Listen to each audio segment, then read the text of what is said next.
Palavra da Verdade, com Hernandes Dias Lopes. Mateus 25, verso 14. Pois será como um homem que, ausentando-se do país, chamou os seus servos e lhes confiou os seus bens. A um deu 5 talentos, a outro 2 e a outro 1, a cada um segundo a sua própria capacidade. E então partiu. O que recebera 5 talentos saiu imediatamente a negociar com eles e ganhou outros 5. Do mesmo modo, o que recebera 2 ganhou outros 2. Mas o que recebera 1, saindo, abriu uma cova e escondeu o dinheiro do seu senhor. Depois de muito tempo, voltou o senhor daqueles servos e ajustou contas com eles. Então, aproximando-se o que recebera 5 talentos, entregou outros 5, dizendo: Senhor, confiaste-me 5 talentos. Eis aqui outros 5 talentos que ganhei. Disse-lhe o Senhor: muito bem, servo bom e fiel. Foste fiel no pouco, sobre o muito te colocarei. Entra no gozo do teu Senhor. E aproximando-se também o que recebera 2 talentos, disse: Senhor, 2 talentos me confiaste. Aqui tens outros 2 que ganhei. Disse-lhe o Senhor: muito bem, servo bom e fiel. Foste fiel no pouco, sobre o muito te colocarei. Entra no gozo do teu Senhor. Chegando por fim, o que recebera 1 talento, disse: Senhor, sabendo que és homem severo, que ceifas onde não semeaste, e ajuntas onde não espalhaste, receoso, escondi na terra o teu talento. Aqui tens o que é teu. Respondeu-lhe, porém, o Senhor: servo mau e negligente, sabias que ceifo onde não semeei, e ajunto onde não espalhei? Cumpria, portanto, que entregasses o meu dinheiro aos banqueiros, e eu, ao voltar, receberia com juros o que é meu. Tirai-lhe, pois, o talento e dai-o ao que tem 10, porque a todos o que tem se lhe dará, e terá em abundância, mas ao que não tem, até o que tem lhe será tirado. E o servo inútil, lançai-o para fora nas trevas, ali haverá choro e ranger de dentes. Eu gostaria então de pensar brevemente com você nesta manhã sobre a necessidade de você prestar contas da sua administração. O contexto dessa passagem, desta parábola, é a segunda vinda de Cristo. Jesus tratou deste assunto ao longo do capítulo 24 de Mateus, e agora Jesus está fazendo a aplicação. E ele conta em primeiro lugar a parábola das 10 virgens, para mostrar a necessidade de preparo e vigilância, porque Jesus vem numa hora em que você não espera, e de última hora não dá para preparar.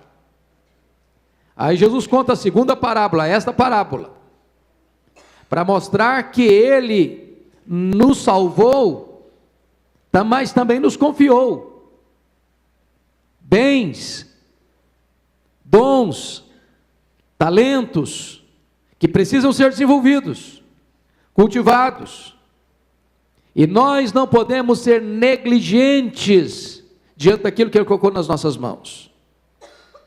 Precisamos ser fiéis.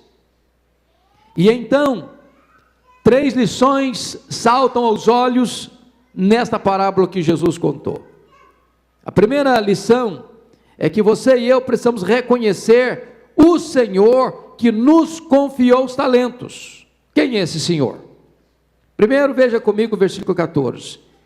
Ele é um Senhor generoso, pois será como um homem que, ausentando-se do país, chamou os seus servos e lhes confiou os seus bens. Ele não confiou a nós bens alheios, ele confiou os seus bens. Além de nos salvar, ele nos dá o privilégio e a honra de trabalhar com o que é dele,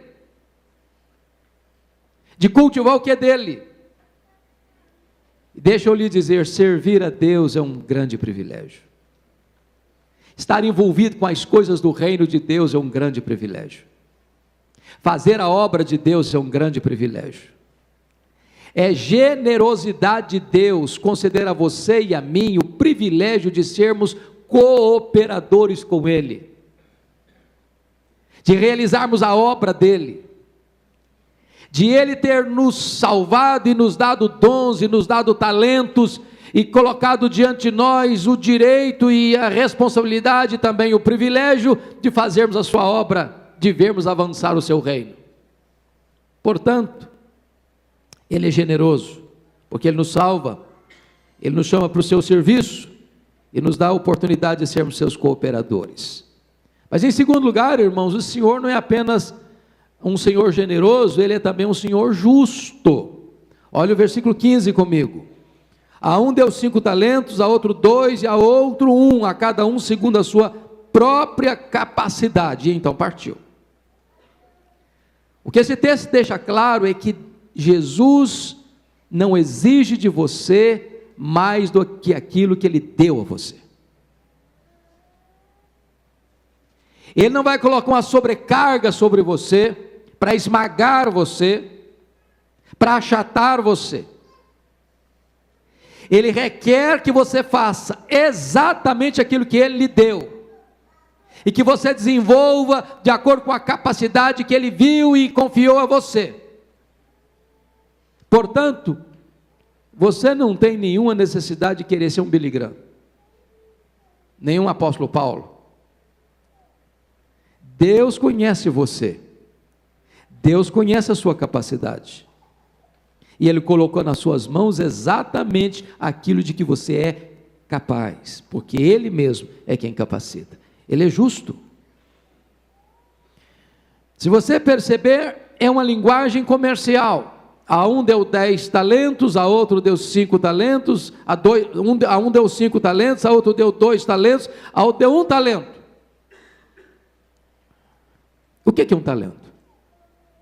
Essa não é uma moeda nossa, mas essa é uma moeda que hoje não existe nota. Talento representa 35 quilos, na época de ouro ou prata. Preste atenção que 5 talentos é muita coisa. 5 vezes 3, 15, dá mais de 150. 175 para um homem que é bom de matemática. Agora pense comigo, 175 quilos de ouro. É isso que o texto quer dizer, ele colocou na sua mão uma grande quantidade de recursos. Deu 5 para um, deu 2 para outro, deu 1 para outro. Ninguém recebeu mais. Cada um recebeu a plenitude da sua capacidade. Porque foi Ele quem nos fez, foi Ele quem nos deu uma personalidade, uma formação, uma personalidade, uma capacidade, e então Ele não vai querer que você dê mais do que aquilo que Ele já lhe deu. Ele é justo. Isso significa outra coisa, que não tem competição. Se eu quiser ser como Orival, eu vou me frustrar. Deus deu a capacidade para ele, o dom para ele, o jeito dele ser. Deus não vai exigir de você que você seja igual a ele, mas Deus vai exigir de você que você faça tudo quanto Ele colocou nas suas mãos para fazer. Mas esse texto mostra uma segunda lição: a necessidade de cada mordomo ser exatamente fiel em desenvolver aquilo que o próprio Senhor colocou na sua mão. Se não, vejamos algumas lições importantes aqui. Primeiro, fidelidade não é guardar o talento. Olha comigo o versículo de número 16 ao 18. O que recebera 5 talentos, saiu imediatamente, negociou e ganhou mais 5. Versículo 17, o que recebeu 2, negociou e ganhou mais 2. Mas o que recebeu 1, saindo, abriu uma cova e escondeu o dinheiro do seu senhor. Depois de muito tempo, o senhor voltou para acertar contas. Preste atenção, tem muita gente que hoje acha que fidelidade é guardar, muito bem guardado num cofre, as 7 chaves, aquilo que recebeu. Pensemos no Evangelho. Paulo escreve lá na sua segunda carta a Timóteo, que nós devemos guardar o bom depósito, ou seja, preservar a sã doutrina, não abrir mão dela, não desistir dela, não fazer concessões a ela. Mas parece que tem crente, irmãos, que a única coisa que ele entendeu é que deve guardar. Aí guarda para ele, guarda na cabeça. Você já percebeu a quantidade de congressos, de conferências no Brasil afora que nós temos para guardar? Para crescer no conhecimento? Eu invisto em mim, eu cultivo a mim mesmo, eu aumento meu conhecimento, eu aumento a minha bagagem, eu cresço no entendimento. Mas para que eu faço? Para guardar para mim. Fidelidade aqui, preste bem atenção nisso, não é guardar o talento, é multiplicar o talento. Deus não deu algo para você, só para você, é para que você use isso para multiplicar aquilo que Ele colocou nas suas mãos. Segundo lugar, fidelidade será recompensada. Olha comigo, por gentileza, versículos 19 a 23. Depois de muito tempo, o Senhor voltou para ajustar contas com eles. E aí o que acontece? Essa fidelidade vai ser recompensada de 3 formas. Primeira forma de recompensa é o elogio do Senhor. Aquele que recebeu 5, ganhou mais 5. Olha o que o Senhor disse para ele no versículo 21. Muito bem, servo bom e fiel, foste fiel no pouco, sobre o muito te colocarei, entra no gozo do teu Senhor. O que recebeu 2 e ganhou mais 2, diz o verso 23, que o Senhor disse, muito bem, servo bom e fiel, foste fiel no pouco, sobre o muito te colocarei, entra no gozo do teu Senhor. Primeira coisa que a fidelidade é recompensada, é o elogio do Senhor. Muito bem, servo bom e fiel. É maravilhoso você pensar que naquele grande dia do juízo, quando nós vamos prestar contas da nossa administração, ouvirmos de Jesus essa palavra, muito bem, servo bom e fiel. Muito bem, servo bom e fiel. Eu confiei a você algo e você deu conta. Eu confiei a você talentos e você os desenvolveu. Eu coloquei nas suas mãos um trabalho para ser feito e você o fez com fidelidade, com integridade. Segunda recompensa da fidelidade é o aumento de responsabilidade. Olha aí o que está escrito.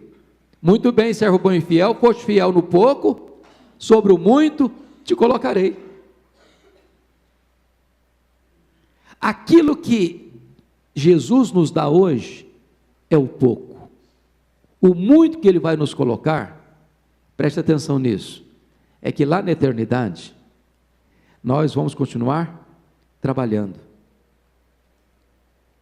Se eu tenho a possibilidade de fazer coisas fantásticas já aqui e agora, imagine você com um corpo glorificado, 100% turbinado pela glória de Deus, sem nenhuma limitação, sem nenhuma fraqueza, sem nenhum pecado. Quanto mais você é fiel no pouco, mais você terá alargado o seu trabalho, suas responsabilidades e seus privilégios por toda a eternidade. Fidelidade implica nisso, em que você terá aumento de responsabilidade e de privilégio. Mas há uma segunda recompensa aí no texto, é a comunhão íntima com o Senhor. Olha o versículo 21, entra no gozo do teu Senhor. Olha o versículo 23, entra no gozo do teu Senhor. Note você, que não é apenas gozo, não é apenas bem-aventurança, não é apenas felicidade eterna, é estar com o Senhor da obra, é desfrutar da intimidade do Senhor da obra, é o gozo do teu Senhor, é estar com Ele, é ver a face dEle, é glorificar a Ele, é deleitar-se nele, é viver para Ele, para toda e por toda a eternidade. Essa é a grande recompensa, de você fazer com fidelidade a obra de Deus, é ter o privilégio de desfrutar para sempre da intimidade com o Senhor da obra, porque o Senhor da obra é a maior recompensa para fazer a obra do Senhor.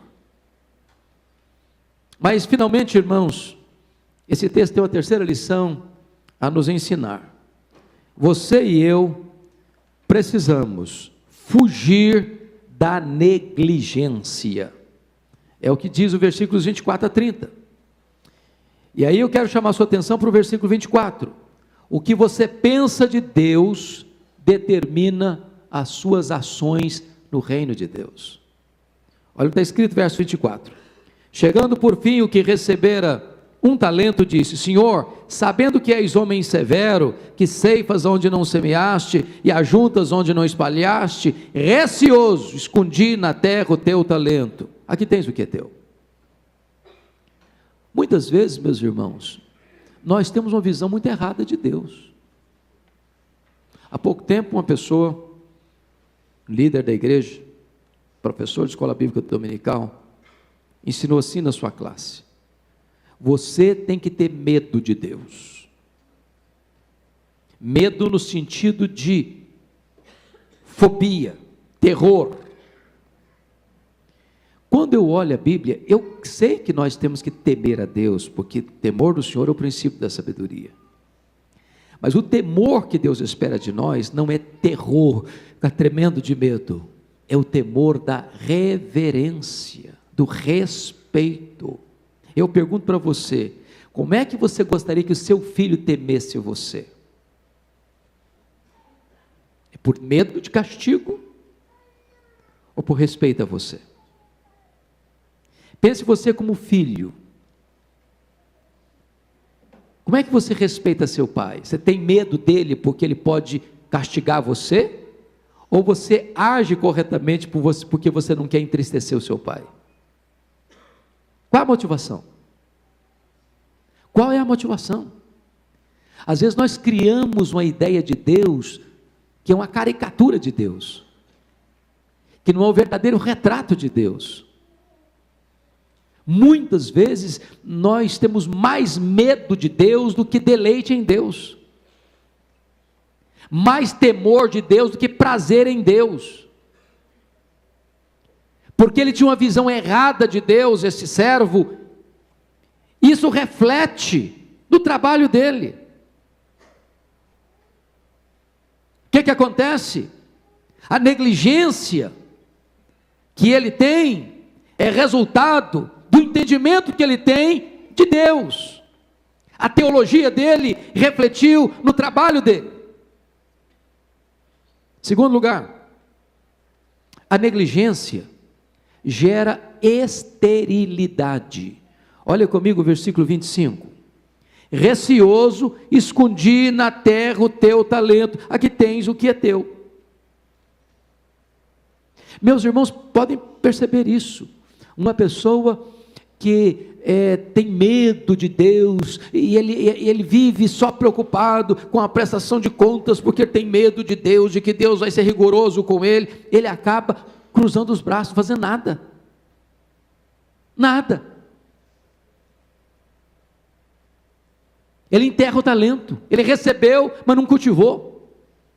Quanta gente hoje, irmãos, que ainda estão se apresentando diante de Deus de mãos vazias. E mais, quando você não apresenta nada para Deus, você está dando prejuízo para Deus, porque Ele colocou na sua mão um talento. Na linguagem comercial de Jesus, bancária de Jesus, ele diz que era necessário então, servo mau e negligente, que você botasse dinheiro na mão dos banqueiros, pelo menos eu teria juros. Eu coloquei na sua mão 35 quilos de ouro, e eu dei para você a oportunidade de você cultivar isso, de você acrescentar esse valor, de você ganhar mais recursos para mim, e você negligentemente enterrou 35 quilos de ouro, e agora você me entrega só o que eu lhe entreguei, pois você está me dando é prejuízo. A negligência, irmãos, pelo falso entendimento de Deus, produz esterilidade.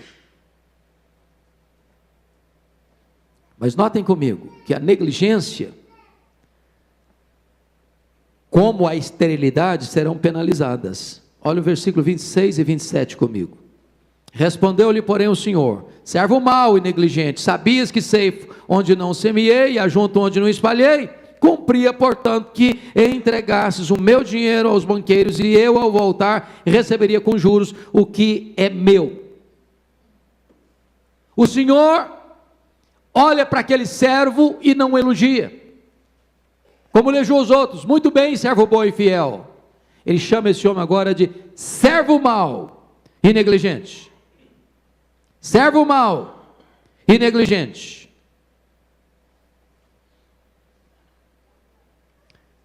Eu pergunto a você agora: o que é que você tem feito com o conhecimento que você tem, com os dons que Deus lhe deu, com os talentos que Deus colocou na sua mão? O que é que você tem feito com as oportunidades que Deus tem colocado diante de você? Com as portas abertas que Deus tem colocado diante de você? Com os recursos que Ele tem colocado nas suas mãos? O que é que você tem feito para que a obra de Deus avance? Para que a obra de Deus prossiga e alargue as suas fronteiras? O que é que você tem feito? Calado a sua voz? Encolhido a sua mão? Negligenciado a obra de Deus? Pensado que o seu Senhor é severo demais? Você tem medo dele? Você encolhe as suas mãos para não fazer a obra dele? Quarto lugar, a negligência será penalizada com a perda de privilégios e responsabilidades. Preste atenção nisso. Versos 28 e 29. Tirai-lhe, pois, o talento e dai-o ao que tem 10. Porque a todo o que tem se lhe dará e terá em abundância, mas ao que não tem, até o que tem lhe será tirado. Se a bênção da fidelidade é a multiplicação, a ampliação da responsabilidade e do privilégio, Deus abre mais campo ainda para se agir. O negligente perde até o que recebeu. Perde o que recebeu. E o Senhor diz: tira dele o talento, dê para aquele que tem 10. No reino de Deus não tem espaço para negligência. No reino de Deus não tem espaço para esterilidade. No reino de Deus não tem espaço para aqueles que receberam e enterraram o que receberam das mãos de Deus. Você já parou para pensar nisso? Deus está nos dando uma chance antes de nós prestarmos conta. E Ele está dizendo o seguinte: cuidado com a negligência. Cuidado com a negligência. Porque a negligência vai tirar de você o privilégio da oportunidade que o Senhor colocou na sua mão. Sabe o que significa isso? Deus não precisa de você, é você quem precisa dele. Se você não se colocar nas mãos de Deus, Deus vai tirar de você e botar na mão de outro. Outro vai fazer. E você vai perder a oportunidade. Vai perder o privilégio. Vai perder a honra de poder fazer essa obra. Mas finalmente, irmãos, a negligência será penalizada com o alijamento eterno do Senhor. Olha o versículo 30. E o servo inútil, lançai-o para fora nas trevas, ali haverá choro e ranger de dentes. Se a bênção da fidelidade é: servo bom e fiel, entra no gozo do teu Senhor, a palavra para o servo mau e negligente é o oposto disso: lançai-o fora, para as trevas exteriores, ali haverá choro e ranger de dentes. É claro que no contexto aqui, esse servo mau e negligente não se tratava de uma pessoa convertida. Isso é uma parábola, isso não é um fato histórico concreto, isso é uma ilustração.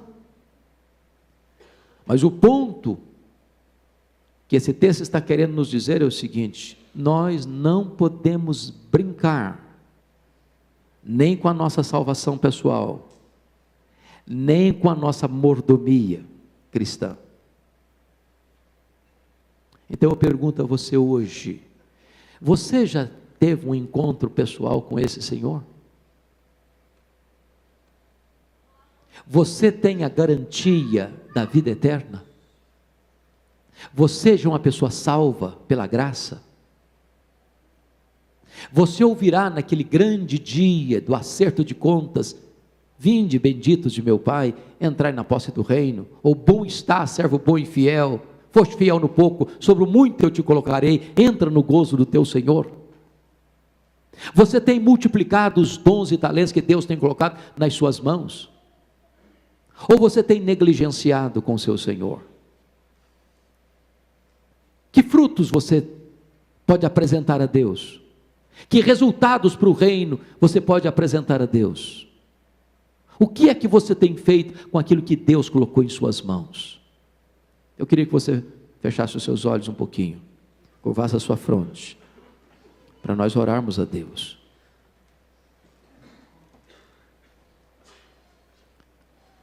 Senhor, eu te peço em nome de Jesus, que Tu apliques a Tua palavra ao nosso coração, que Tu despertes o nosso coração, Deus, para entendermos que não fomos salvos para vivermos acomodados, não fomos salvos para sermos negligentes, não fomos salvos para vivermos rendidos à incredulidade, não fomos salvos para cultivarmos um conceito errado da Tua pessoa, de termos apenas medo de Ti e não deleite em Ti.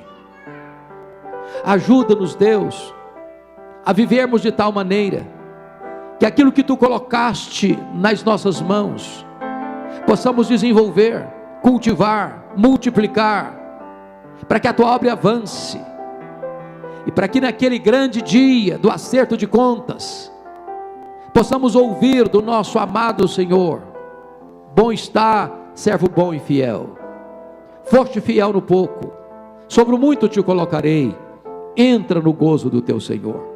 Abençoa a Tua igreja, Senhor, edifica a Tua igreja, fortalece a Tua igreja, e levanta a Tua igreja para uma grande obra nesta cidade, nesta nação e no mundo, para a glória do Teu nome, em nome de Jesus, amém.